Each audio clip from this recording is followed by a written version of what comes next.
The waves crashed against the rocky coastline of Mendocino County with unusual ferocity, sending white foam cascading 30 feet into the air. Diego Morales had seen storms before in his 28 years of working these Northern California waters, but something about tonight felt different. The wind howled like a wounded animal and the sea churned black as crude oil beneath the moonless sky. He should have stayed home, should have listened to the weather warnings crackling through his old marine radio, but the bills wouldn't pay themselves and his aging fishing boat, the Santa Elena, needed every dollar he could scrape together to keep her afloat. Before we jump back in, tell us where you're tuning in from, and if this story touches you, make sure you're subscribed, because tomorrow I've saved something extra special for you. The lighthouse beam swept across the churning waters, illuminating sheets of rain that fell sideways in the gale. Diego gripped the wheel of his 30-foot commercial fishing vessel, his weathered hand steady despite the chaos around him. Salt spray stung his eyes as he navigated by instinct and decades of experience, reading the sea's mood in ways that no GPS could teach. The Santa Elena groaned under the assault of 10-foot swells, her hull creaking protests that only Diego understood. He'd inherited the boat from his grandfather along with the small harbor slip in the working-class fishing village of Pescadero Bay. 3 generations of Morales men had pulled their living from these waters, and Diego carried that legacy in his calloused palms and sun-weathered face. His dark hair, streaked with premature gray from years of salt air and worry, whipped around his face as he fought to keep the boat pointed into the waves. The emergency call had come through the Marine Band radio just as he was preparing to turn back to harbor. A luxury yacht in distress, taking on water somewhere off the Farallon Islands. The Coast Guard was stretched thin with multiple rescues, and they'd put out a call for any vessels in the area to assist. Diego had hesitated, knowing the risk to his own boat and his own life. But the sea had taught him many things, and the most important was that you never left someone to drown, no matter who they were or where they came from. Now, as he pushed the Santa Elena through waters that wanted to claim them both, Diego wondered if his conscience would be the death of him. The yacht's last known position put it 20 miles from shore in some of the most treacherous waters off the California coast. The Farallons were known as the Devil's Teeth for good reason, their jagged rocks having claimed hundreds of vessels over the centuries. Through the storm's fury, Diego spotted the first piece of debris. A white fiberglass panel floated past, followed by a life preserver marked with elegant script he couldn't read in the darkness. His heart rate quickened as he realized he was getting close. The Santa Elena's searchlight cut through the rain and spray, sweeping the water in methodical arcs. That's when he saw her. At first, Diego thought it was another piece of debris, something white bobbing in the black water. But then the lightning flashed and he saw arms flailing, saw a human form struggling against the waves that wanted to drag her down. She was at least 100 yards away, fighting for her life in water cold enough to kill in minutes. Without thinking, Diego spun the wheel hard to port, the Santa Elena responding like the faithful vessel she was. He'd have one chance at this, maybe two, if the sea was feeling merciful. The woman disappeared between swells, and for a heart-stopping moment he thought he'd lost her. Then she surfaced again, closer now, her face a pale oval in the searchlight's glare. Diego could see she was wearing what looked like an evening gown, the fabric dark and clinging, weighing her down with every wave. Her blonde hair was plastered to her skull, and even from a distance he could see the exhaustion in her movements. She was losing the fight. He brought the Santa Elena alongside as close as he dared, the 2 vessels dancing a deadly ballet in the storm swells. Too close and the fishing boat's hull could crush her against the yacht's remains. Too far and she'd never reach the rescue ladder he was already deploying over the side. "Swim to the ladder," he shouted, his voice barely carrying over the wind. "You have to swim." For a moment she just stared at him, and Diego wondered if she was too far gone to understand. Hypothermia could scramble thoughts, make even simple instructions impossible to follow. But then something sparked in her eyes, some deep reserve of determination, and she began swimming toward the Santa Elena with strokes that spoke of expensive lessons at exclusive clubs. The first wave that hit lifted her up level with the boat's gunwale, and Diego lunged forward, catching her wrist just as the water tried to suck her back down. She was heavier than he'd expected, waterlogged fabric and exhaustion making dead weight of what was clearly a small woman. But Diego had hauled nets full of fish and pulled drowning men from these same waters before. His shoulders and back, built strong by decades of physical labor, took the strain as he hauled her up and over the side. She collapsed onto the deck, seawater streaming from her clothes and hair, her chest heaving as she fought for breath. In the harsh glare of the boat's work lights, Diego got his first clear look at the woman he'd just saved. Even half drowned and shivering, there was something unmistakably expensive about her. The evening gown, though ruined, was clearly designer. Her jewelry, what remained of it, caught the light with the fire of real diamonds. This wasn't someone who belonged on a fishing boat in the middle of a storm, but right now she was just another human being who needed help, and Diego knew what to do about that. He wrapped her in his spare rain gear and the thermal blanket he kept for emergencies, then half-carried her into the small wheelhouse where she'd be protected from the wind and spray. "Can you hear me?" he asked, checking her pupils with a small flashlight. "Are you hurt anywhere?" She tried to speak but only managed a chattering sound, her body shaking so violently that Diego could hear her teeth clicking together. Hypothermia was setting in fast and he needed to get her warm and dry before it became life-threatening. The trip back to harbor was the longest of Diego's life. He pushed the Santa Elena as hard as he did, riding the following seas toward the safety of Pescadero Bay while keeping one eye on his unexpected passenger. She'd stopped shivering after about 20 minutes, which worried him more than the shaking had. Her breathing was shallow and her skin had taken on a waxy pallor that he'd seen before in people who'd spent too long in cold water. "Stay with me," he murmured, checking her pulse again. "We're almost there." The harbor lights appeared through the storm like a miracle, the familiar breakwater offering protection from the worst of the waves. Diego guided the Santa Elena into her slip with practiced ease, then immediately called for an ambulance from the harbor master's office. The volunteer EMTs arrived within minutes, their medical training taking over as they assessed the woman's condition and loaded her onto a stretcher.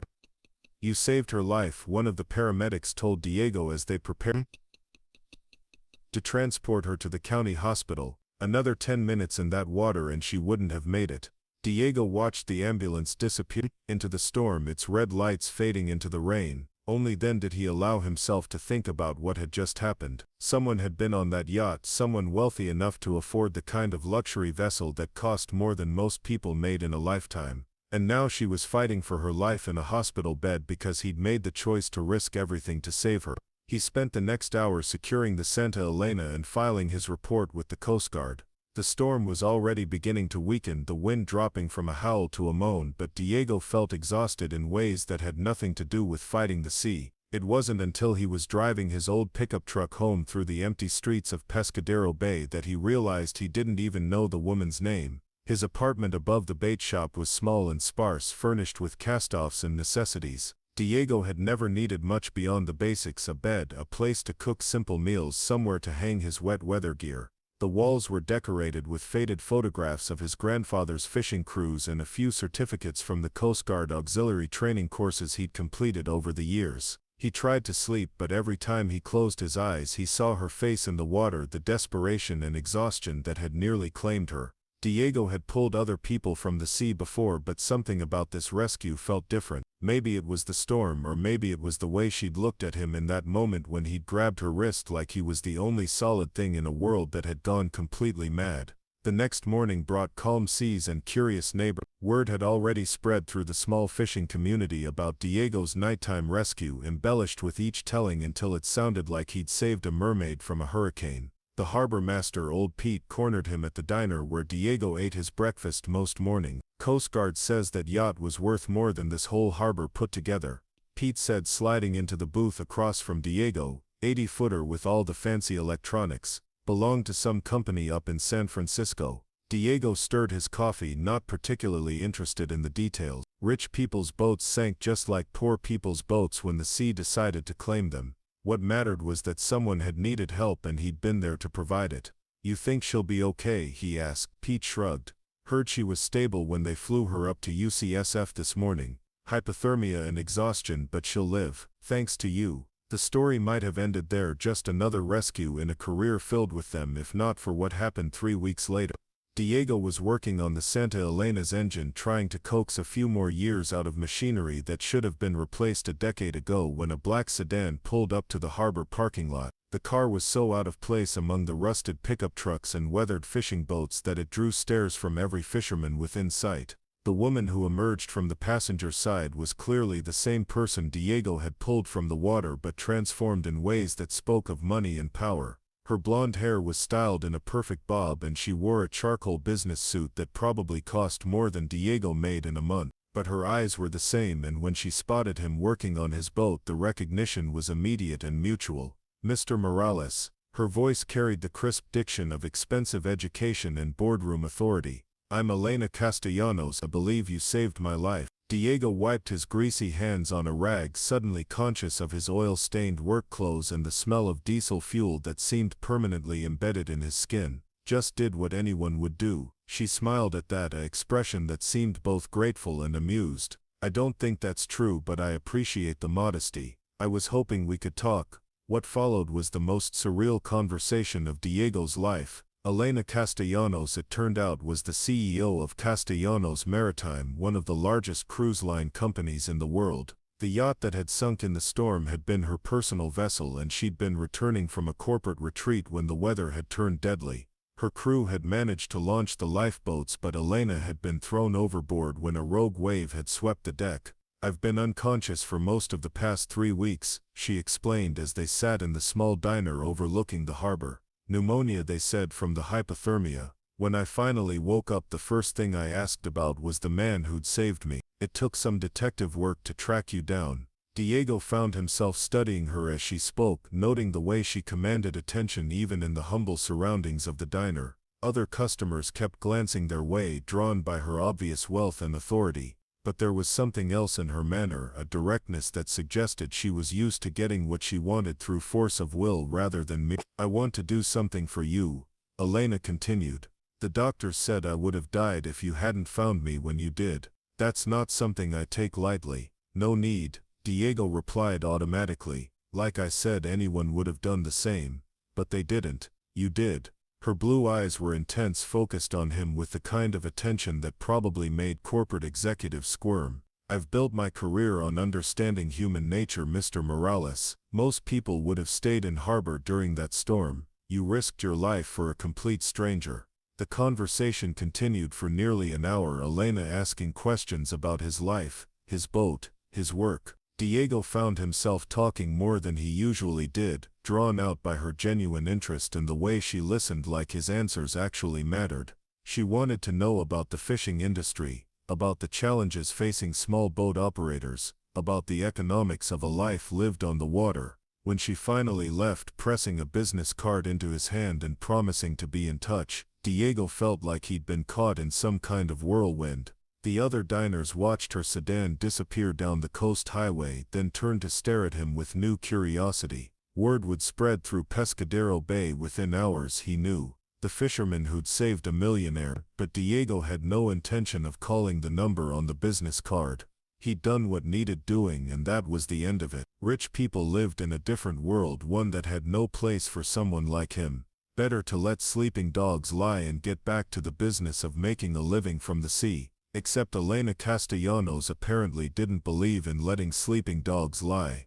The package arrived a week later, delivered by the same black sedan to the harbor master's office. Inside was a check that made Diego's hands shake when he looked at the amount, along with a note written in Elena's precise handwriting, for boat repairs and maintenance. The sea is dangerous enough without worrying about mechanical failure. With gratitude, EC. The check was for $50,000. Diego stared at the number until his eyes watered, then read the note 3 more times to make sure he wasn't hallucinating. $50,000 was more money than he'd see in 2 years of fishing, enough to completely rebuild the Santa Elena's engine and still have money left over for new electronics and safety equipment. His first instinct was to tear up the check. Accepting money felt like charity, and Diego Morales had never taken charity from anyone.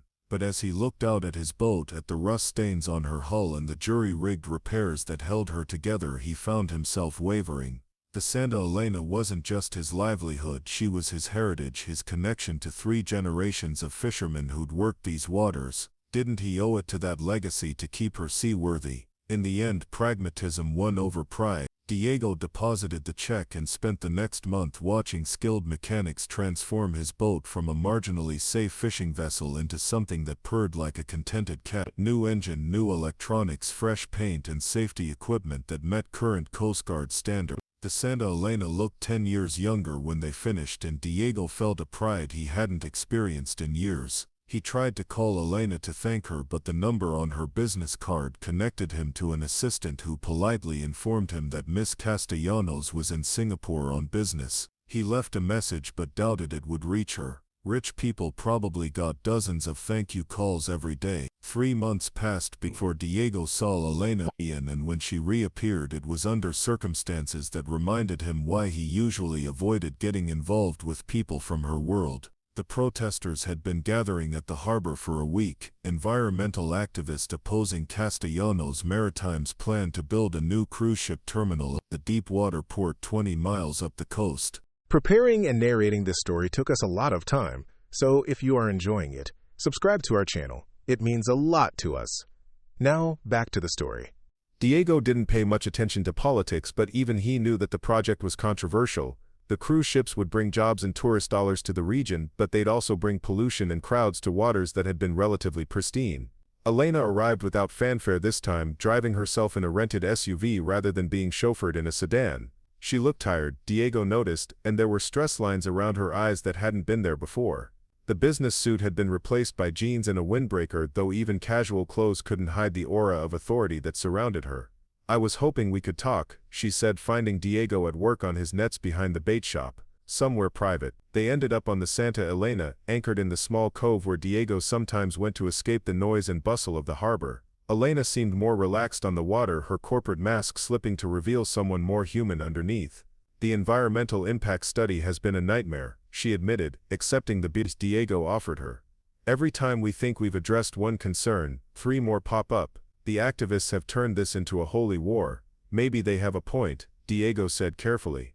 "The water's been good to me my whole life. Hate to see it get messed up." Elena looked at him sharply, then laughed.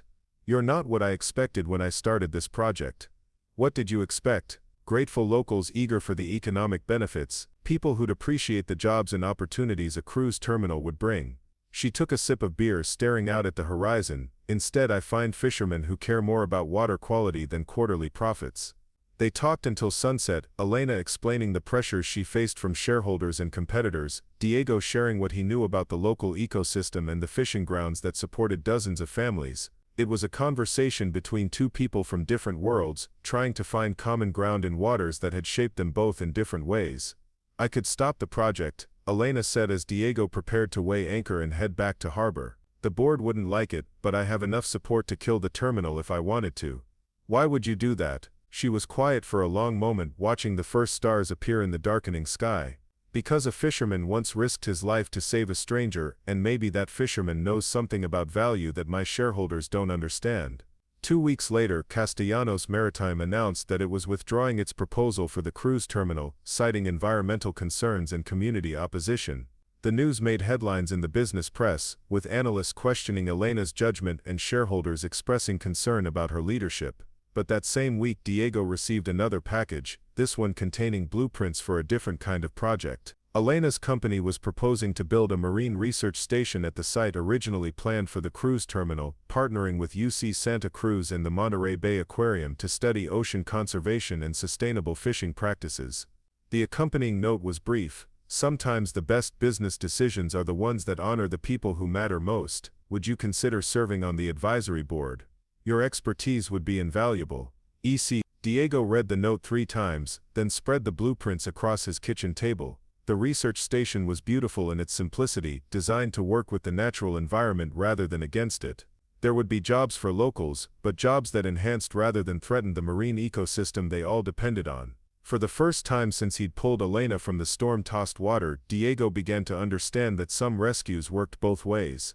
The advisory board meetings were held in a conference room overlooking the harbor, with Elena flying down from San Francisco every month to review progress and listen to input from local fishermen, marine biologists, and community leaders. Diego found himself speaking up more as the months passed, his practical knowledge of local waters proving invaluable in planning the research station's operations. Elena, meanwhile, seemed to shed more of her corporate armor with each visit. She'd arrive early for meetings and stay late, asking questions about fishing techniques and ocean conditions, learning the rhythms of a life lived in partnership with the sea. Diego watched her change, saw her discovering something in these quiet coastal waters that her boardrooms and cruise ships had never offered. "You're different here," he told her one evening as they walked the harbor after a particularly productive meeting. "More. I don't know, real I guess." Elena stopped walking, turning to look at him with an expression he couldn't quite read.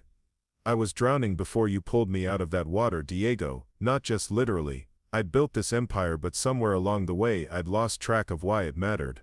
The research station broke ground 6 months later, with Elena wielding a ceremonial shovel while photographers captured the moment for the company's annual report. But Diego noticed that her eyes kept drifting from the cameras to the harbor, where fishing boats were heading out for the evening catch, their running lights beginning to twinkle in the gathering dusk. The project progressed smoothly, creating jobs for local contractors and bringing some of the world's leading marine scientists to Pescadero Bay. Diego found himself serving as an unofficial liaison between the research team and the fishing community, helping scientists understand the practical realities of working these waters while showing fishermen how research could help protect their livelihoods. But it was during the station's construction that Diego began to notice the subtle changes in his relationship with Elena.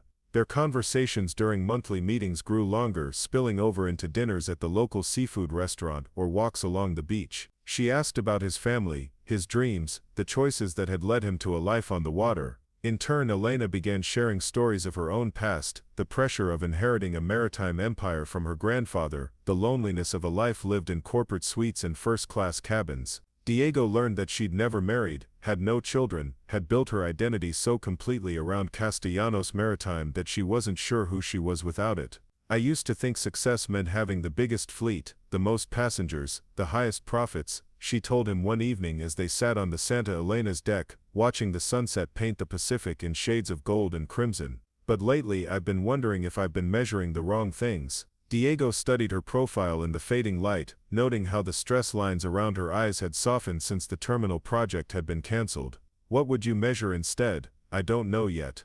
But I think it might have something to do with the kind of legacy that matters when the quarterly reports are forgotten. She turned to meet his gaze. Your grandfather's boat is still working these waters 30 years after he died. How many corporate empires can say the same? The Marine Research Station opened to considerable fanfare, with marine biologists and government officials gathering to celebrate what was being hailed as a model of sustainable development. Elena gave a speech about corporate responsibility and environmental stewardship, but Diego noticed that her eyes kept finding him in the crowd, seeking some kind of approval that had nothing to do with stock prices or press coverage. After the ceremony, as the crowd dispersed and the officials returned to their offices and universities, Elena found Diego checking the moorings on the Santa Elena. So what do you think? She asked, gesturing toward the gleaming new research facility. Was it worth changing course? Ask me in 10 years, Diego replied, testing the tension on a dock line.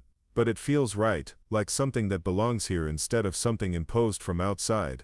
Elena was quiet for a moment, then said, I've been thinking about making some other changes, stepping back from day-to-day operations maybe, focusing more on projects like this one. Diego straightened, studying her face. Your shareholders would probably have opinions about that, probably. But I've been thinking about what you said that night, about measuring the right things. Maybe it's time I started living by those measurements instead of just talking about them. What she was suggesting hung in the air, between them unspoken but understood. A successful CEO didn't step back from a billion-dollar company without having something else to step toward. And the way she was looking at him, the vulnerability in her eyes, suggested that whatever she was moving toward might include a small fishing boat and the man who'd saved her life. Diego felt the weight of possibility settling over him like a net. Elena Castellanos represented everything he'd never allowed himself to want: stability, security, a future that extended beyond the next fishing season. But she also represented everything he'd learned to be wary of: money, power, the kind of life that existed in boardrooms and first-class cabins rather than on the water. Elena, he began, then stopped, unsure how to voice the thoughts spinning through his mind. She stepped closer, near enough that he could smell her perfume mixing with the salt air. I know this is complicated, Diego. I know we come from different worlds, but what if those worlds don't have to stay separate? Before he could answer, before he could think of all the reasons why a relationship between them would never work, she kissed him. It was soft and tentative at first, then deeper as he responded, his calloused hands finding the silk of her hair, her arms circling his shoulders. When they finally broke apart, Diego felt like he was drowning again, but in the best possible way. Elena's eyes were bright with unshed tears, and her smile held a hope he'd never seen before. I don't know how to do this, she whispered. I've never dated a fisherman. Hell, I've never dated anyone who didn't come with a net worth statement. Diego laughed, the sound carrying across the quiet harbor. I don't know how to date a CEO either, but maybe we can figure it out as we go. The next 6 months tested that optimism in ways neither of them had anticipated. Elena's decision to step back from active management of Castellanos Maritime sent shockwaves through the business world, with analysts speculating about everything from a hostile takeover to a nervous breakdown. She deflected most questions, citing a desire to focus on environmental initiatives and sustainable development, but the scrutiny was intense and often personal. Diego, meanwhile, found himself thrust into a spotlight he'd never sought. Business magazines wanted to interview the fisherman who captured a CEO's heart, while society photographers tried to get pictures of the unlikely couple. The attention made him uncomfortable, but he endured it for Elena's sake, understanding that her world came with obligations his never had. Their relationship deepened despite the external pressures, built on late-night conversations on the Santa Elena and early morning walks along deserted beaches. Elena learned to read weather patterns and ocean conditions, while Diego discovered that he had opinions about marine conservation policy and sustainable tourism development. She moved to Pescadero Bay gradually, first renting a cottage overlooking the harbor, then buying property and building a house that managed to be both elegant and appropriate to its surroundings. The local community, initially suspicious of the wealthy outsider, began to accept her as she proved her commitment to protecting the waters and way of life they all depended on. The transformation wasn't without its challenges. Elena struggled with the slower pace of small-town life, while Diego felt overwhelmed by the business aspects of the projects she wanted to pursue together. They had their first serious fight when Elena suggested expanding the research station without consulting the local fishing community first, and Diego accused her of falling back into old patterns of corporate thinking. But they worked through it, learning to communicate across the gap between their different backgrounds and expectations. Elena discovered that her business skills could serve causes she actually cared about, while Diego found that his practical knowledge of the ocean could influence policy decisions that affected fishermen throughout the region. The proposal came on a calm evening in late spring, almost exactly a year after the research station had opened. Diego had taken Elena out to his favorite fishing spot, ostensibly to check on the salmon runs, but really because he wanted to be somewhere that felt like home when he asked the most important question of his life. "You know, I never thanked you properly," he said as they drifted in the gentle swells, the setting sun turning the water to molten gold. Elena looked up from the marine life guide she'd been studying. For what? For changing course on the cruise terminal. For building the research station instead. For caring more about the water than the profits. She smiled, closing the book and moving closer to him on the boat's small bench. "I should be thanking you. You showed me there was a different way to measure success." Diego reached into his jacket pocket, pulling out a small velvet box that had cost him 2 months' fishing income. "Then maybe you'd consider making that success permanent." Elena's eyes widened as he opened the box, revealing a simple diamond ring that caught the last rays of sunlight. "Diego, I know I'm not what your shareholders would choose for you," he said, his voice steady despite the way his heart was hammering. "I know I don't have a corporate empire or a trust fund, but I love you, Elena. I love the woman who chose to build something that mattered instead of something that just made money, and I want to spend the rest of my life building things that matter with you." Elena's answer was wordless, her kiss carrying all the emotion that words couldn't express. When she finally pulled back, tears were streaming down her face, but she was laughing. "Yes," she whispered, then louder, "Yes, absolutely yes." Diego slipped the ring onto her finger with hands that trembled slightly, still amazed that this woman had chosen him over all the wealthy, powerful men who would have gladly married the CEO of Castellanos Maritime. But as he looked into her eyes, he saw the same love and commitment reflected back at him, and knew that they'd both found something worth more than any empire. The wedding was held on the beach below Elena's house, with the harbor serving as a backdrop and the Santa Elena decorated with flowers for the occasion. Elena's corporate colleagues mingled awkwardly with local fishermen, while Diego's extended family of maritime workers welcomed the bride who'd proven her commitment to their way of life. Elena wore a simple white dress that wouldn't have looked out of place on a fishing boat, while Diego exchanged his work clothes for a suit that still felt foreign but was worth wearing for this moment. They exchanged vows they'd written themselves, promising to navigate whatever storms life might bring with the same courage that had brought them together. The celebration continued long into the night, with stories and laughter flowing as freely as the wine Elena had shipped in from her favorite vineyard. Diego watched his new wife move easily between conversations with marine biologists and fishermen, her corporate polish giving way to genuine warmth as she listened to stories and shared dreams for the future. As the evening wound down and the last guest departed, Diego and Elena walked to the end of the harbor pier, looking out at the Pacific that had brought them together. The water was calm now, reflecting the stars like scattered diamonds, giving no hint of the fury it had shown on that stormy night when their lives had first intersected. "Any regrets?" Diego asked, wrapping his arms around his wife from behind. Elena leaned back against his chest, her left hand catching the moonlight on her wedding ring. "Only that it took a shipwreck to bring us together." "Maybe that's what it took," Diego replied, thinking of all the circumstances that had to align perfectly for him to be in the right place at the right time to save her life. "Sometimes the best things come from the worst storms." They stood in comfortable silence, two people from vastly different worlds who'd found common ground in their love for each other and the sea that had brought them together. Tomorrow would bring new challenges as they worked to build a life that honored both their backgrounds, but tonight they were simply husband and wife, watching the eternal dance of waves against the shore. Elena had stepped away from the day-to-day operations of Castellanos Maritime, but she hadn't abandoned her maritime heritage. Instead, she'd redirected the company's focus towards sustainable tourism and marine conservation, proving that environmental responsibility and profitability weren't mutually exclusive. The cruise line now featured smaller ships, eco-friendly operations and partnerships with research institutions that advanced ocean science. Diego continued fishing, but also served as a consultant for the research station and other conservation projects along the coast. His practical knowledge of ocean conditions and marine life proved invaluable to scientists and policymakers, while his reputation as the man who'd saved Elena Castellanos opened doors that had been closed to fishermen for generations. Together they built something that was more than the sum of their individual parts, a partnership that bridged the gap between corporate responsibility and environmental stewardship, between profit and purpose, between two people who'd found love in the most unlikely circumstances.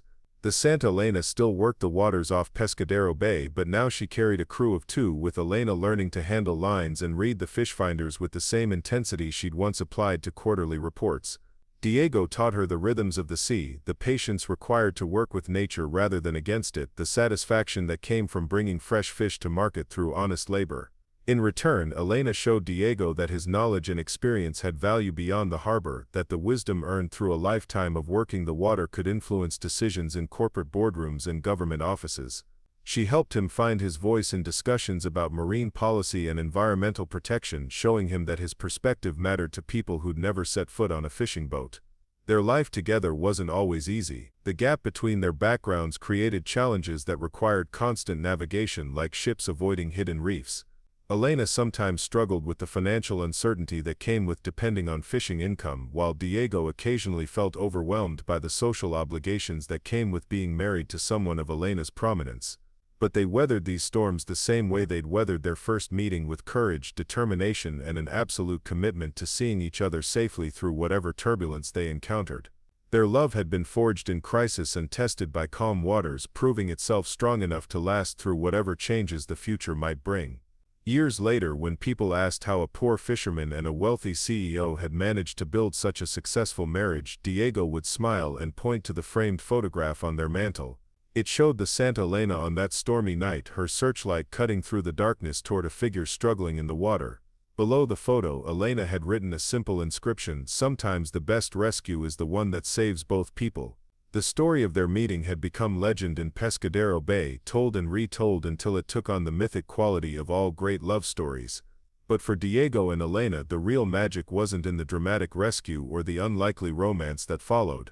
It was in the quiet moments that came after, the daily choice to build something meaningful together, to honor both the sea that had brought them together and the love that had grown from their first desperate meeting in the storm. The morning sun cast long shadows across the deck of the Santa Elena as Diego prepared for what would become one of the most challenging periods of his life. 3 months had passed since his wedding to Elena, and the honeymoon phase was colliding with harsh realities that neither of them had fully anticipated. The fishing season had been brutal, with warmer ocean temperatures driving the salmon runs further north and leaving local fishermen scrambling to make ends meet. Elena stood at the galley window of their harborside home, watching her husband check his nets with the methodical precision that had first impressed her. She held a steaming cup of coffee in hands that had once signed billion-dollar contracts but now bore the calluses of someone learning to work alongside the man she loved. The transformation hadn't been easy, and some mornings she still woke up reaching for a phone that would connect her to corporate assistants and board meetings that no longer defined her days. The phone call that would test their relationship came from Elena's former assistant, now serving as interim CEO of Castellanos Maritime. Rebecca Chen's voice carried the tension of someone bearing unwelcome news across the static-filled connection. "Elena, we have a problem. The board is questioning your continued involvement in company decisions while you're, and I quote, playing house with a fisherman. Harrison Sterling is making moves to call for a vote of no confidence." Elena felt her stomach drop. Harrison Sterling represented Arden and old money and older prejudices, a board member who'd never forgiven her grandfather for choosing a woman to inherit the he'd been waiting for an opportunity like this, a chance to paint her personal choices as evidence of professional instability. "What kind of timeline are we looking at?" Elena asked, her corporate instincts engaging despite her new life priorities. 6 weeks, maybe 8 if we can delay the meeting. But Elena, they're serious this time. Sterling has been building support among shareholders who are concerned about the company's direction since you stepped back from daily operations. Diego appeared in the kitchen doorway, salt spray still clinging to his weather-beaten jacket. He could read the tension in Elena's posture, the way she held herself when corporate storms threatened the life they'd built together. "Trouble?" he asked simply. Elena covered the phone's mouthpiece. "The board wants me out. They think I've lost focus on the business." "Have you?" The question hung between them like morning fog over the harbor. Elena had redirected Castellanos Maritime towards sustainable practices and environmental responsibility, but the changes had come at a cost to short-term profits. Stock prices had remained stable, but growth had slowed compared to competitors who prioritized expansion over conservation. "I've changed focus," Elena replied carefully. "Whether that's losing it depends on what you think a company should be focused on." Diego nodded, understanding more than she'd expected. His own relationship with the sea had taught him that short-term thinking led to empty nets and depleted fishing grounds. "What do you need to do?" Over the next several hours, Elena found herself pulled back into a world she'd tried to leave behind. Conference calls with lawyers, strategy sessions with loyal board members, and financial analyses that painted a picture of a company at a crossroads. Castellanos Maritime could continue its environmental initiatives and accept slower growth, or it could return to aggressive expansion and risk the sustainability measures Elena had worked to implement.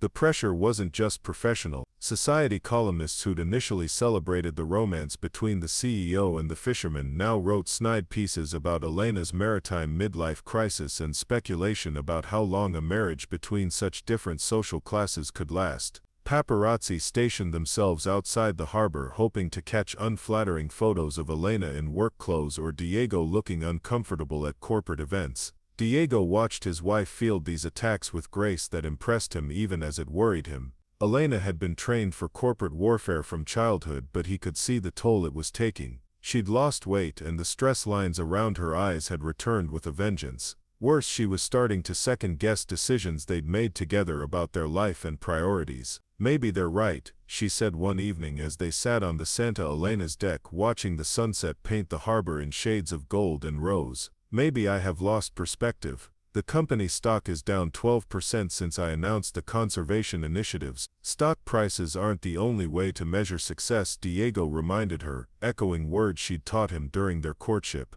"Tell that to pension funds and retirement accounts that depend on Castellanos Maritime dividends. Tell that to employees who might lose their jobs if we can't compete with cruise lines that don't care about environment." Diego studied his wife's profile in the fading light. The woman who'd once told him that some things mattered more than quarterly profits was now questioning those very principles under pressure from people who'd never risked their lives to save a stranger.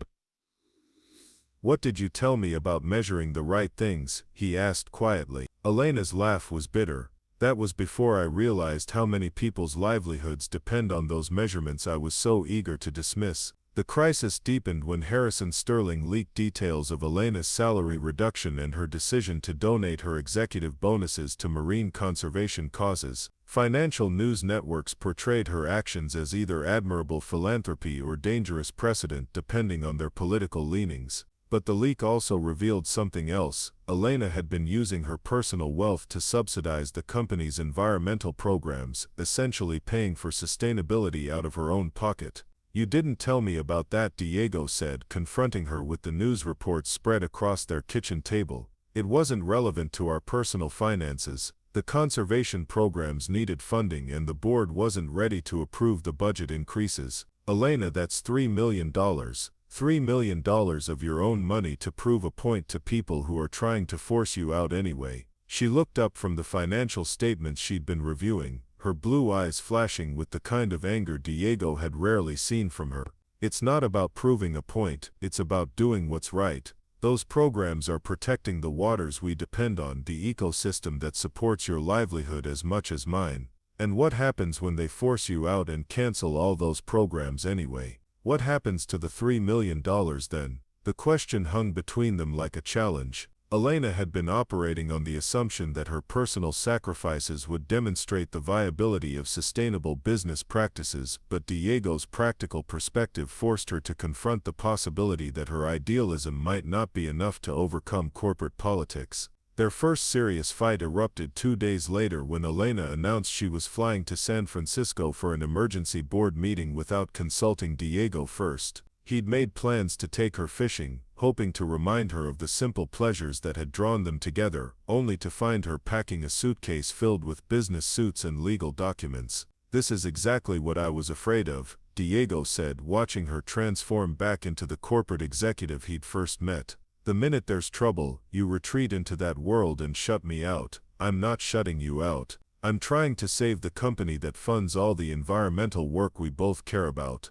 Are you? Or are you trying to prove to a bunch of rich guys that you're still one of them?" Elena stopped packing, her hands gripping a silk blouse with enough force to wrinkle the expensive fabric. "You think this is about ego? You think I'm fighting for my position because I miss the power? I think you're fighting because you can't stand the idea of Harrison Sterling getting what he wants, even if what he wants might not actually be wrong." The words hit Elena like a physical blow. She sank onto the edge of their bed, surrounded by the corporate armor she'd been preparing to wear into battle, and for the first time since the crisis began she looked truly vulnerable. "Maybe it is about ego," she admitted quietly. "Maybe I can't stand the thought of admitting that stepping back was a mistake, that my grandfather's company would be better off without me." Diego sat beside her, his calloused hand finding hers among the scattered business documents. "Your grandfather chose you for a reason. Maybe it wasn't so you could run the company the same way he did. What if I've destroyed everything he built? What if you've saved it?"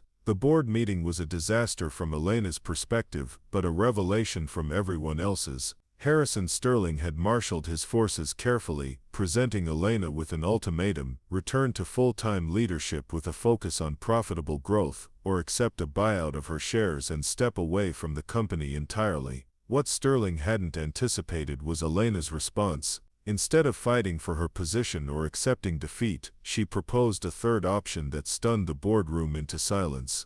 "I want to split the company," Elena announced, her voice carrying the calm authority that had made her a legend in corporate circles. "Castellanos Maritime will continue operating traditional cruise services under new leadership, while I'll take the environmental and research divisions to form a separate entity focused on sustainable tourism and marine conservation." The proposal sent shockwaves through the maritime industry. Elena was essentially offering to walk away from the profitable core of the business while taking on the experimental programs that hadn't yet proven their long-term viability. She'd be giving up billions in assets in exchange for projects that might fail within 5 years. "The board will never approve that," Rebecca told her during a break in negotiations. "You'd be giving away your inheritance for programs that haven't shown sustainable profits." "Profits aren't the only measure of sustainability," Elena replied, unconsciously echoing conversations she'd had with Diego on the deck of the Santa Elena.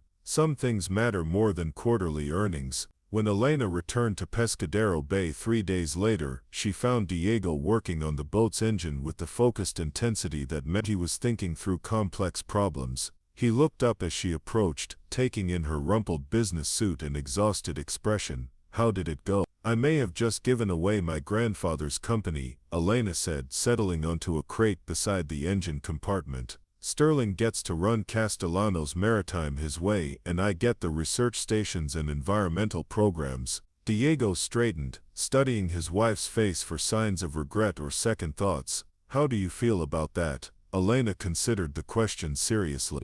The past 3 days had been brutal, filled with legal negotiations and financial calculations that would determine the rest of her professional life. She'd walked away from guaranteed wealth and corporate prestige in favor of uncertain ventures that might never generate significant profits. Terrified, she admitted, and relieved, and excited. Is it possible to feel all of those things at once? I felt exactly that way the night I pulled you out of the water, Diego replied. Terrified that I might not reach you in time, relieved when I did, excited about what might happen next. The comparison made Elena smile for the first time in weeks. So you think I made the right choice? I think you made your choice. That's what matters. The legal process of splitting Castellanos Maritime took 6 months, during which Elena discovered aspects of business law she'd never needed to understand as a corporate heir. She was essentially starting over, building a new company from divisions that had been sustained by cross-subsidies from the profitable cruise operations. Diego found himself drawn into the process more than either of them had expected. His practical knowledge of maritime operations proved valuable in negotiations about research vessel specifications and harbor agreements. He understood things like tidal charts and weather patterns that corporate lawyers took for granted, and his questions often revealed assumptions that needed to be challenged. You're good at this, Elena told him after a particularly successful negotiation with port authorities. You see things that people in suits miss. I see what matters to people who actually work on the water, Diego replied. Most of those lawyers have never been on a boat that wasn't a yacht. Elena's new company, which she named Pacific Conservation Maritime, launched with 4 research vessels, 3 marine research stations, and a small fleet of eco-tourism boats designed for whale watching and educational cruises. The initial staff consisted of marine biologists, environmental engineers, and tour guides who shared Elena's vision of sustainable ocean tourism. The financial projections were sobering. PCM would need 3 years to reach break-even, assuming they could attract enough eco-tourists and research grants to support operations. Elena had invested most of her personal wealth in the venture, leaving her with financial security but not the vast resources she'd once commanded. We're going to be okay, Diego assured her as they reviewed the business plan one evening. We don't need yachts and penthouses to be happy. I know that intellectually, Elena replied, but I've never lived without a financial safety net. Even when I was rebuilding the company's reputation, I always knew the money was there if I needed it. The money's still there, it's just invested in something you believe in instead of sitting in bank accounts. Elena looked around their modest home, furnished with a mix of her elegant pieces and Diego's practical furniture. 6 months ago she could have bought the entire harbor without thinking twice. Now she was calculating whether they could afford new sails for the Santa Elena. What if we fail? What if the eco-tourism market isn't large enough to support the research programs? What if I've bet everything on a business model that doesn't work? Diego set down the financial reports and pulled his wife into his arms. Then we'll figure out something else. You learned to fish, didn't you? You learned to read weather patterns and handle dock lines. If you can learn all that, you can learn to adapt to whatever comes next. The first real test of PCM's viability came during whale migration season, when Elena's ecotourism boats would compete directly with established operators who offered cheaper tours with larger vessels. Elena had invested in smaller boats that could get closer to marine life without disturbing it, but the reduced capacity meant higher per-passenger costs. Diego suggested a solution that Elena might never have considered in her corporate days: partner with local fishermen to provide authentic maritime experiences that larger tour operators couldn't match. Instead of competing purely on price, PCM could offer tourists the chance to learn traditional fishing techniques, understand local marine ecosystems, and support conservation efforts directly. You want me to put tourists on working fishing boats? Elena asked, intrigued despite her initial skepticism. I want you to show them what real maritime work looks like. Most of these people have never seen how fish are actually caught, or understood how fishing families depend on healthy ocean ecosystems. Make them part of the story instead of just observers. The partnership program launched with 5 local fishing boats, including the Santa Elena. Tourists would spend half a day learning traditional fishing techniques while contributing to research data collection about fish populations and ocean conditions. The other half of their visit involved whale watching or visits to the marine research stations. Elena was amazed by the response. Urban tourists who'd expected a simple sightseeing cruise found themselves engaged in hands-on conservation work, learning to identify fish species and recording data that would be used by marine biologists. Many returned home as advocates for ocean conservation, spreading word about PCM's unique approach to sustainable tourism. "You were right," Elena told Diego after their first month of operations exceeded projections by 30%. "People want more than just entertainment. They want to feel like they're contributing to something meaningful. Most people do anyway, they just need someone to show them how." The success of the tourism program provided financial breathing room for Elena's research initiatives, but it also created new challenges. Environmental groups that had initially supported PCM began questioning whether tourism and conservation could coexist without compromising scientific integrity. Some critics accused Elena of greenwashing traditional tourism by adding educational components that served marketing purposes more than environmental ones. "They're not entirely wrong," Elena admitted during a staff meeting with PCM's marine biologists. "Some of our tourists are more interested in Instagram photos than data collection." Dr. Sarah Martinez, PCM's chief marine biologist, had worked with Elena since the early days of the research station. "That doesn't invalidate the program. Even tourists who are primarily here for photos leave with more knowledge about ocean conservation than they arrived with, and the funding they provide allows us to conduct research that wouldn't be possible otherwise." But are we compromising the research for the sake of tourism revenue? Are traditional research institutions compromising their work by accepting corporate grants? Dr. Martinez countered. "Funding always comes with constraints. The question is whether those constraints prevent us from doing meaningful science." Elena found herself navigating questions that had no clear answers, balancing the financial necessities of running a business with the scientific integrity that gave her work meaning. It was a different kind of stress than corporate politics, but stress nonetheless. Diego watched his wife struggle with these ethical dilemmas and recognized something familiar. The same perfectionism that had driven her to success in the corporate world was now creating impossible standards for her conservation work. She wanted PCM to be profitable, scientifically rigorous, environmentally beneficial, and socially responsible, without compromising any of those goals. "You can't save the whole ocean at once," he told her one evening as she pored over research reports and tourism feedback surveys. "Pick the things that matter most and do those things well. Everything matters though. The research, the education, the conservation, the community support. If we compromise on any of those elements, we're not really fulfilling our mission." "Our mission," Diego repeated, emphasizing the pronoun. "When did this become about us instead of you?" Elena looked up from her papers, startled by the question. Somewhere in the midst of building PCM, she'd begun thinking of the company as a joint venture between herself and Diego, even though he maintained his independent fishing operation and had never asked to be included in her business decisions. "I guess I assumed. You've been so involved in the planning and operations. I've been supporting you because I love you and believe in what you're doing. But this is your company, Elena. Your vision, your risk, your responsibility. Don't let me become another pressure you feel responsible for managing." The conversation forced Elena to confront something she'd been avoiding, her tendency to seek validation from Diego the same way she'd once sought it from her grandfather and the Castellanos Maritime Board. She'd built her identity around being needed, being essential to other people's success, and the pattern was repeating itself in her memory. "I want you to be proud of what I'm building," she admitted. "I am proud. But I was proud of you before PCM existed, and I'll be proud of you regardless of whether the company succeeds or fails. You don't need to save the ocean to earn my love." The reassurance was exactly what Elena needed to hear, even though it terrified her to accept it. For the first time in her life, someone's love wasn't conditional on her professional achievements or financial success. Diego's commitment to their marriage wasn't tied to PCM's profitability or Elena's ability to balance competing priorities perfectly.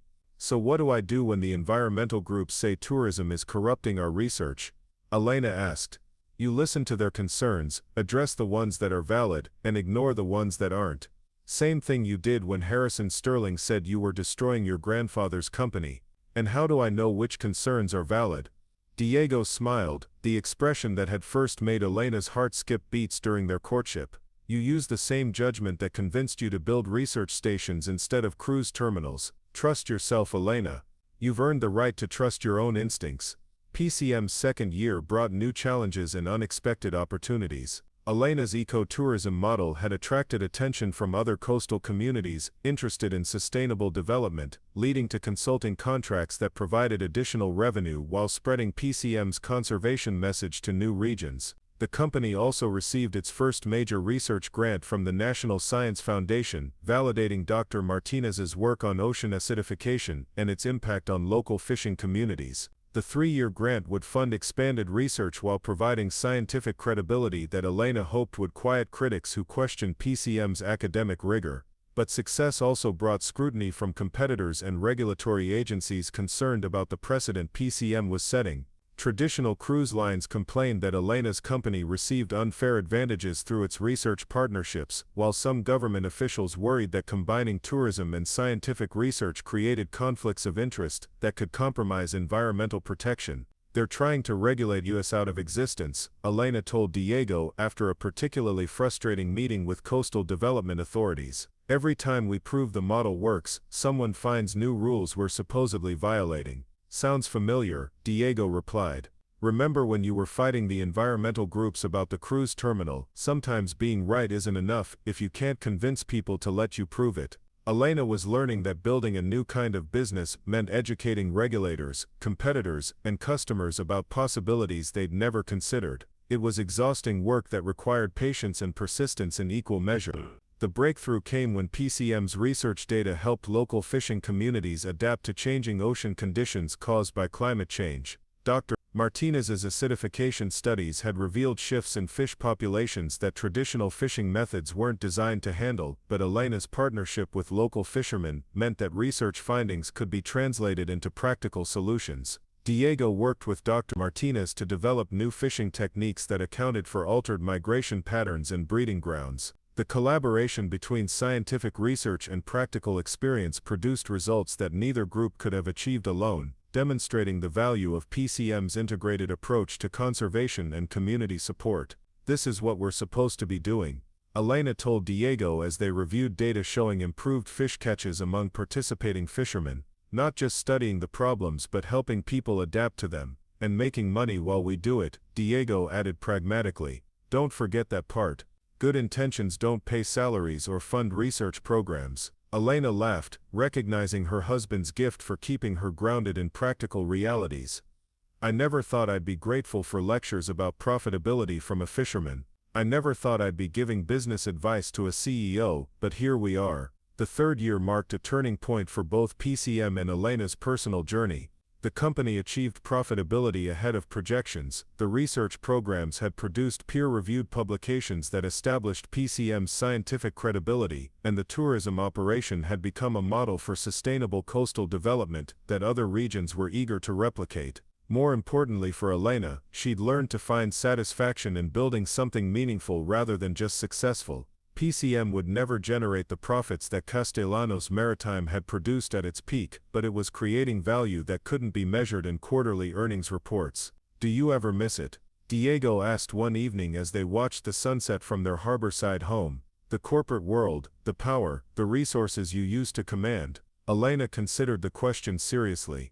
There were aspects of her former life that she occasionally missed: the intellectual challenge of large-scale strategic decisions, the resources to implement ideas immediately, the respect that came with commanding a maritime empire. Sometimes she admitted, "But I don't miss the person I was becoming in that world. I was successful, but I wasn't happy. I had power, but I didn't have purpose beyond accumulating more power. And now? Now I wake up every morning knowing that the work I'm doing matters to people and places I care about. The scale is smaller, but the impact feels more real." Diego nodded, understanding what she meant. His own relationship with fishing had evolved similarly over the years, from a way to make a living to a connection with natural systems that sustained entire communities. "Your grandfather would be proud," he said quietly. "I hope so. I think he would understand why I chose this path, even if he wouldn't have made the same choice himself." As PCM entered its 4th year, Elena faced a decision that would test everything she'd learned about balancing principle and pragmatism. Harrison Sterling, now fully in control of Castellanos Maritime, approached her with an offer to buy PCM and integrate its programs back into the larger cruise line. The offer was generous, enough to make Elena financially secure for life while providing resources that would expand PCM's research and conservation programs far beyond what they could achieve independently. But accepting would mean giving up the autonomy that had allowed PCM to pursue innovative approaches that larger corporations might not support. What do you think? Elena asked Diego, showing him the preliminary offer documents. I think it's your decision, Diego replied. But I also think you should remember why you started PCM in the first place, which was to prove that business could serve purposes beyond profit maximization. If you sell to Sterling, you're betting that he'll maintain those purposes even when they conflict with short-term profits. Elena studied the offer documents, calculating not just the financial implications, but the potential impact on the communities and research programs that had become central to her life's work. I don't trust him to maintain our commitments, she admitted. Sterling sees conservation as a marketing tool, not a core value. Then you have your answer.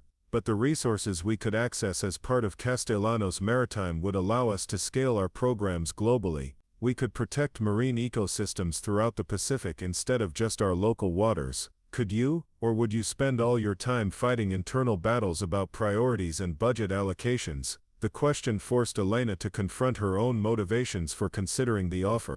Part of her missed the scale and resources of corporate leadership, even if she didn't miss the compromises and politics that came with it. Maybe I'm not as evolved as I thought, she said. Maybe I still want to prove that I can succeed on Sterling's terms as well as my own. Or maybe you're trying to have everything instead of choosing what matters most. Diego's words echoed conversations they'd had during PCM's early days, when Elena had tried to pursue too many goals simultaneously instead of focusing on the ones that aligned with her deepest values. The offer expires in 2 weeks, Elena said. Sterling wants an answer before the next board meeting. That sounds like pressure designed to prevent you from thinking clearly about the decision. Elena looked at her husband, this man who'd taught her to read ocean currents and weather patterns, who'd shown her that some kinds of knowledge couldn't be learned in boardrooms or business schools. His practical wisdom had guided her through every major decision since their marriage, not by telling her what to do, but by helping her understand what she truly wanted.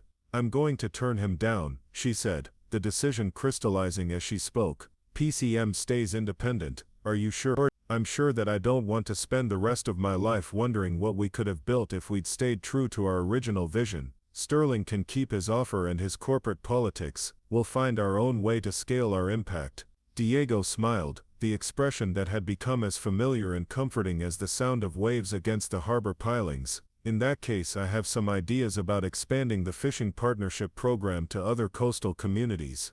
Of course you do, Elena laughed. And let me guess, they all involve getting more fishermen to appreciate the connection between conservation and their livelihoods. Someone has to teach the next generation that taking care of the ocean is good business. Might as well be us. Elena kissed her husband, tasting salt air and possibility in equal measure. They'd built something together that was more valuable than any corporate empire, a partnership based on shared values, mutual respect, and the kind of love that deepened rather than diminished when tested by real-world challenges. The decision to reject Sterling's offer marked the beginning of PCM's most ambitious expansion phase. Elena established partnerships with coastal communities throughout California and Oregon, sharing PCM's model of integrating research, conservation, and sustainable tourism. Each new location required customization based on local conditions and community needs, but the core principles remained consistent. Diego found himself traveling more than he'd ever expected, consulting with fishing communities about sustainable practices and helping them understand how conservation efforts could support rather than threaten their livelihoods. His reputation as a practical advocate for both fishermen and environmental protection opened doors that academic researchers or corporate executives couldn't access. You've become quite the ambassador, Elena teased as Diego returned from a week-long consultation in Oregon. The fishing communities trust you in ways they'd never trust someone like me. They trust that I understand their problems because I live them too, Diego replied. But they also trust that you're committed to finding solutions that work for everyone involved. The expansion brought new challenges, including competition from larger environmental organizations that viewed PCM as encroaching on their territory. Elena found herself defending her integrated approach to conservation against critics who believed that mixing research, tourism, and community development diluted the effectiveness of each component. You can't be everything to everyone, Dr. Patricia Hernandez from the Ocean Conservation Alliance told Elena during a particularly heated conference panel. Trying to serve multiple constituencies inevitably leads to compromising your core mission. Our core mission is protecting marine ecosystems while supporting the communities that depend on them, Elena replied. Those goals aren't contradictory, they're complementary. But your tourism programs prioritize entertainment value over scientific rigor, and your community partnerships compromise your objectivity as researchers. Elena felt her corporate instincts engaging, the sharp-edged competitiveness that had made her successful in boardroom battles. But she also remembered Diego's advice about choosing what mattered most rather than trying to win every argument. You're entitled to your opinion about our methods, Dr. Hernandez. But our results speak for themselves. We've documented measurable improvements in fish populations, supported fishing communities through climate adaptation, and educated thousands of tourists about marine conservation. If that's compromise, I'm comfortable with it. The exchange crystallized something Elena had been thinking about since PCM's founding: the difference between purity and effectiveness in environmental work. Academic research institutions could maintain theoretical objectivity by avoiding practical applications, but PCM's mission required engaging with messy real-world problems that didn't have clean solutions. I used to think that having the right principles was enough, Elena told Diego that evening.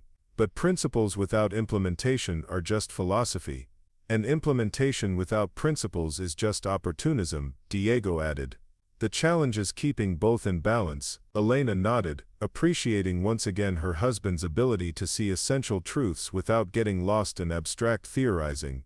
Diego's practical perspective kept her grounded in the daily realities of the communities PCM served, while her strategic thinking helped translate local successes into scalable programs.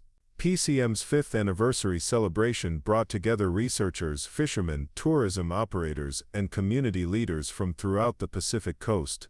Elena looked around the gathered crowd, noting how many relationships had developed between people who might never have met without PCM's integrative approach to conservation work. Dr. Martinez was deep in conversation with a group of fishing boat captains about optimal data collection techniques, while several tourism guides were learning traditional net mending skills from elderly fishermen. Children from local schools presented research projects based on data they'd collected during PCM's educational programs, and Elena could see the pride in their parents' faces as they watched the next generation become stewards of their marine heritage. This is what success looks like, Diego said, appearing beside Elena with 2 glasses of locally brewed beer. Not quarterly profit reports or stock prices, but people working together to solve problems they all care about. Elena accepted the beer and surveyed the celebration with satisfaction that had nothing to do with financial performance. PCM had created something that couldn't be measured in traditional business metrics: a community of people committed to protecting the ocean systems that sustained them all. I keep thinking about what my grandfather would say if he could see this, Elena mused. He built Castellanos Maritime to connect people with the sea, but I'm not sure he ever imagined anything like this. Maybe he didn't need to imagine it. Maybe he just needed to raise someone who would. The comment brought tears to Elena's eyes, not from sadness but from gratitude for the journey that had brought her to this moment. 5 years ago, she'd been drowning in more ways than one, trapped in a corporate identity that provided wealth and status but little genuine fulfillment. The storm that had literally nearly killed her had also saved her life by forcing her to discover what truly mattered. I love you, she told Diego, the words carrying weight accumulated through years of shared challenges and mutual support. I love you too, he replied, pulling her close as the celebration continued around them.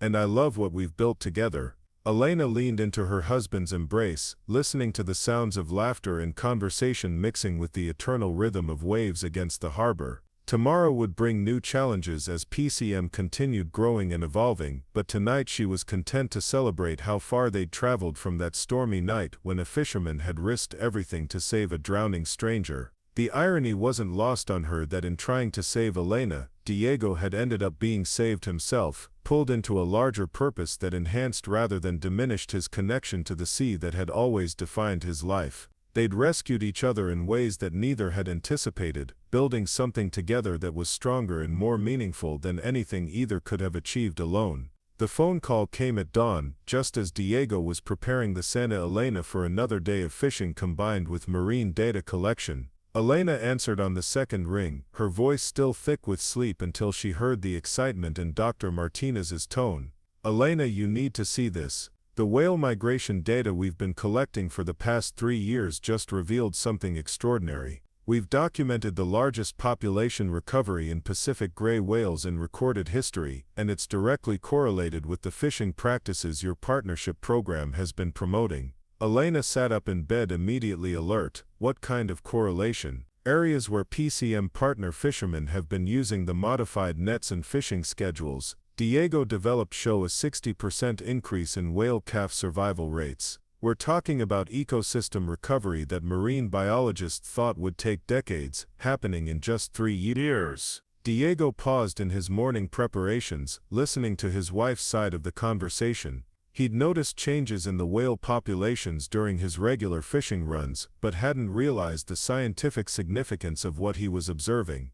"This could change everything," Elena said, her mind already racing through the implications. "If we can prove that sustainable fishing practices directly support marine mammal recovery, we'll have data that every coastal community needs to see." The research findings triggered a chain of events that neither Elena nor Diego had anticipated. Within weeks of Dr. Martinez publishing the preliminary results, PCM received inquiries from marine conservation organizations throughout the Pacific Rim. Government agencies from 3 countries requested presentations about the fishing modification techniques, while environmental groups that had previously criticized PCM's tourism programs suddenly wanted to discuss collaboration opportunities. "We're about to get very busy," Elena told Diego as she reviewed the stack of meeting requests and partnership proposals that had accumulated on her desk. "The International Maritime Organization wants a formal presentation next month, and the Pacific Fisheries Commission is talking about adopting our methods as recommended practices." Diego nodded, but Elena could see the concern in his eyes.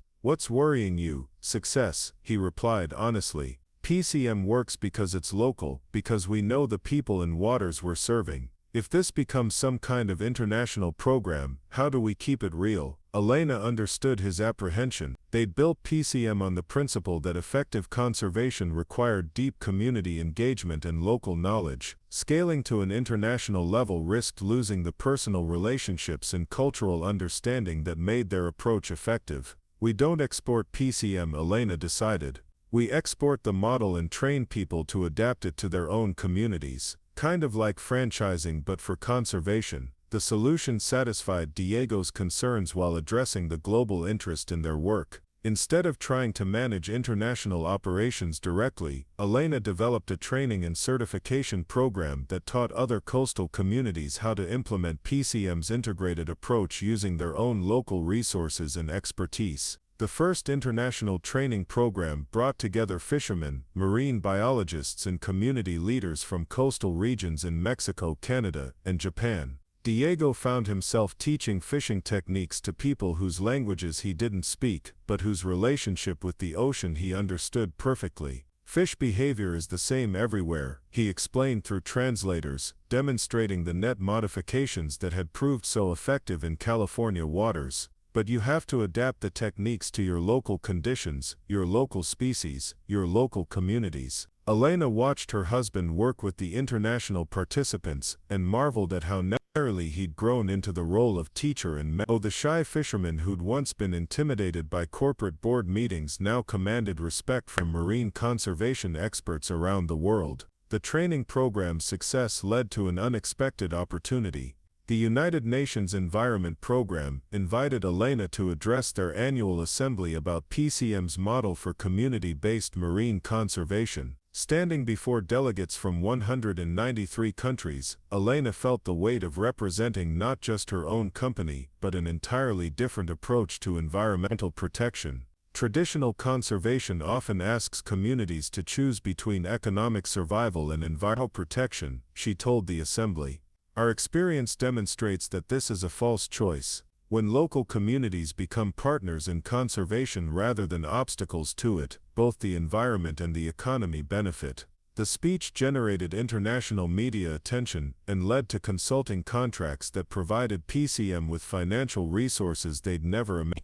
But it also brought pressures that tested Elena and Diego's commitment to their original values. Corporate sponsors offered substantial funding in exchange for marketing partnerships that would promote their environmental credentials. Government agencies proposed joint programs that came with significant bureaucratic oversight and political constraints. Environmental organizations sought collaborations that would require PCM to adopt advocacy positions on issues beyond their core mission. Everyone wants to use our success to advance their own agendas, Elena complained after a particularly frustrating day of meetings with potential partners. Half of them want to turn us into a marketing tool, and the other half want to turn us into political activists. Maybe that means we're doing something right, Diego suggested. If everyone wants to co-opt what we've built, it must be valuable. But how do we grow without compromising what makes us valuable in the first place? The question occupied Elena's thoughts for weeks as she wrestled with decisions that would determine PCM's future direction. The organization had reached a crossroads where continued growth required accepting external partnerships, but those partnerships might fundamentally alter the community-focused approach that had made PCM successful. The answer came from an unexpected source, the fishing communities that had been PCM's original partners. During a monthly meeting of partner boat captains, Old Pete from the harbor raised a concern that had been troubling many of the fishermen. We're hearing that PCM might start working with big corporations and government agencies, Pete said, his weathered face showing the skepticism that comes from decades of broken promises. What happens to our partnership if you're answering to people who've never been on a fishing boat? Elena realized that she'd been so focused on managing external pressures that she'd forgotten to consult the people who'd made PCM's success possible in the first place. What would you want to happen? We want PCM to stay PCM, another captain replied. Local, accountable, focused on what works for the people who actually live and work on the water. The conversation continued for 2 hours, with fishing families sharing their concerns about how PCM's growth might affect their communities. They weren't opposed to expansion, but they wanted assurance that success wouldn't change the organization's fundamental character. We trust Diego, Pete finally said, expressing what many had been thinking, and we trust Elena because Diego trusts her. But we don't trust corporations or governments, no matter how much money they're offering. Elena left the meeting with a clarity she hadn't felt in months. PCM's value wasn't just in its conservation techniques or research methodologies, it was in the trust relationships that made implementation possible. Compromising those relationships for financial gain or political influence would destroy the foundation that everything else was built on. We're turning down the corporate partnerships, she told Diego that evening. And we're restructuring PCM to make sure it stays accountable to the communities it serves. The restructuring process took 6 months and resulted in a unique organizational model that balanced growth with community control. PCM became a network of locally controlled conservation cooperatives, each adapted to its specific region but connected through shared training, research protocols, and ethical standards. Elena retained overall coordination responsibilities, but individual sites operated with substantial autonomy and community oversight. Fishing families, marine researchers, and tourism operators in each location had formal representation in decision-making processes, ensuring that PCM's expansion wouldn't undermine local priorities. It's messier than a traditional corporate structure, Elena admitted during a presentation to potential funders. Decision-making takes longer, and we can't guarantee uniform implementation across all sites, but we can guarantee that every program will be genuinely responsive to local needs and conditions. The model attracted interest from foundations and international organizations that valued community-based approaches to environmental challenges. PCM received grants that supported expansion while respecting local autonomy, allowing the organization to grow without compromising its core principles. 5 years after the whale research breakthrough, PCM operated in 12 coastal regions across 4 countries. Each site had documented measurable improvements in marine ecosystem health while providing economic benefits to local fishing communities. The organization had become a leading example of how environmental conservation could support rather than threaten traditional livelihoods. Elena stood on the deck of the Santa Elena, now equipped with the latest marine research equipment, but still fundamentally the same boat that Diego had inherited from his grandfather. She was reviewing reports from PCM sites around the Pacific, noting patterns and innovations that could be shared across the network. "Do you ever miss the simplicity of just running one research station?" Diego asked, joining her with the coffee that had become their morning ritual. "Sometimes," Elena admitted. "But then I see reports like this one from the Japanese site, where fishing families are documenting species recovery they thought they'd never see again, and I remember why we took this path." Diego nodded, understanding her meaning. Their work had evolved far beyond what either had originally envisioned, but it remained rooted in the same values that had brought them together: respect for the ocean, commitment to community, and belief that environmental protection and economic sustainability could support each other. "Your grandfather would be proud," Elena said, echoing words Diego had spoken to her years earlier. "He started with one boat and one family's commitment to the sea. Now that commitment is spreading to families around the world." "Our grandfather," Diego corrected gently. "He's part of your family now too." Elena smiled, appreciating the reminder that her life had been enriched by more than just Diego's love. She'd gained connection to generations of maritime tradition, to communities that measured success in terms of healthy oceans and thriving families rather than stock prices and quarterly profits. The sunset painted the harbor in familiar shades of gold and rose, the same colors that had marked the end of countless days since Elena had first arrived in Pescadero Bay as a rescued shipwreck survivor. But the woman watching that sunset was fundamentally different from the corporate executive who'd once measured her worth in shareholder value and boardroom victories. "No regrets?" Diego asked, as if reading her thoughts. Elena considered the question seriously, thinking about the path that had brought her from a luxury yacht sinking in a storm to this moment of quiet satisfaction on a working fishing boat. She'd given up immense wealth, corporate power, and social status in exchange for work that mattered, love that endured, and a sense of purpose that went beyond personal ambition. "Only one," she replied. "I regret that it took nearly drowning for me to figure out what was really worth saving." Diego laughed, pulling his wife closer as the last rays of sunlight reflected off the water. "Sometimes the best rescues are the ones that save both people involved."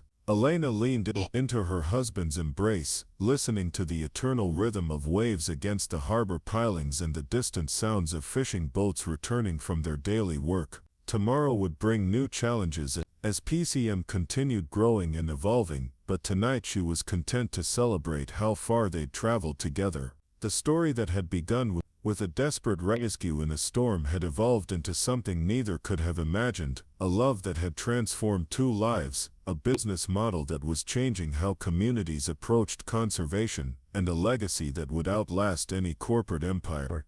They'd built something together that honored both the sea that had brought them together and the future generations who would inherit its bounty. As stars began appearing in the darkening sky, Elena and Diego sat in comfortable silence, two people from different worlds who'd discovered that the most profound connections often emerge from the most unlikely circumstances. Their rescue of each other had become a rescue of entire communities, proving that sometimes the most important work begins with a single act of courage in the middle of a storm. Up next, you've got two more standout stories right on your screen. If this one hit the mark, you won't want to pass these up. Just click and check them out.